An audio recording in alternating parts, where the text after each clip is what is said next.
On May 25, 1982, a small group of Argentine pilots embarked on what was essentially a suicide mission. Their target, two of the Royal Navy's most advanced warships.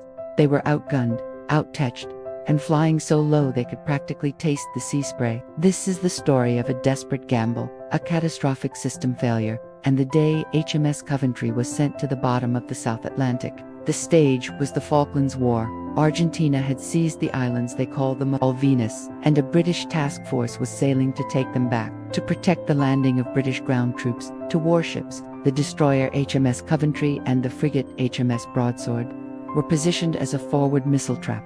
Their job was to dominate the airspace, but the Argentinians had a plan, led by Captain Pablo Carballo. 4 A-4 Skyhawks, old but reliable jets, were loaded with bombs. Their mission was simple: find the trap and spring it. The British ships were formidable. Coventry had long-range Sea Dart missiles. Broadsword had the state-of-the-art Seawolf system, designed to hit even the fastest, lowest-flying targets. To survive, the Argentine pilots had one tactic: fly so low they were virtually invisible. On the Coventry's bridge, Captain David Hart-Dyke received a warning. Argentine jets were in the air. Then, for blips on the radar, contacts 30 miles out, the hunt was on. But then, the blips vanished.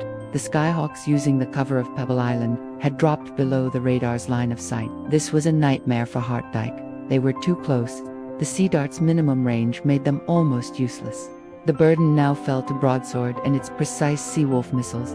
On-board Broadsword operators locked on, but then, disaster.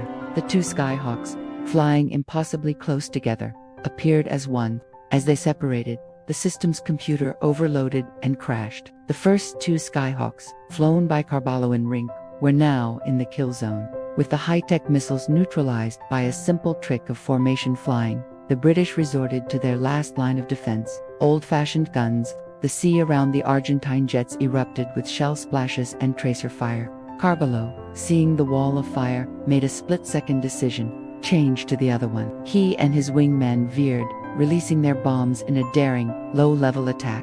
The bombs skipped across the water like stones. One struck Broadsword but failed to explode. A miracle for the British, a gut punch for the Argentinians, but the attack wasn't over. The second pair of Skyhawks, piloted by Velasco and Barry and Yuvo, were now screaming, and Coventry turned frantically to bring its missiles to bear. They got a lock, fired a Sea Dart, ... But the pilots flew even lower. The missile lost them and flew harmlessly into the distance. On Broadsword, the crew desperately rebooted their Seawolf system. It came back online. They got a lock, but in the chaos, HMS Coventry sailed directly into their line of fire. They were blocked. The one weapon that could save them was neutralized by their own ship. It was now a race against time. Coventry's guns opened up with everything they had, but fate intervened again. The main gun's sights were misaligned, its shells hitting nowhere near the target. Then, the 20mm anti-aircraft gun jammed. In a final, desperate act, sailors grabbed rifles and machine guns, pouring fire into the path of the incoming jets. The order echoed through the ship: brace, brace, brace. Velasco held his trigger down, strafing the ship's deck, before releasing his bombs. They slammed into the Coventry's hull. For a few agonizing seconds, there was only silence. Then, the world exploded. Two massive detonations tore the ship apart. Power failed, and a fierce fire raged. Amid the smoke and chaos, Captain Hart-Dyke, wounded and disoriented, witnessed not panic, but supreme professionalism. His crew executed a disciplined evacuation, rescuing comrades and launching life rafts. As the ship listed violently onto her side, Hart-Dyke ensured he was the last man off, casting a final look at his dying command before drifting away. Tragically, 19 British sailors lost their lives that day. 170 were rescued, a testament to their training and courage. All four Argentine pilots returned to base as heroes, having achieved a stunning victory against the odds. But their tactical triumph couldn't change the strategic outcome of the war. The sinking of the Coventry remains a stark lesson in warfare, that technology is only as effective as the tactics used to counter it, and that in the heat of battle, human resolve is the ultimate weapon. What's the most fascinating military encounter you've studied?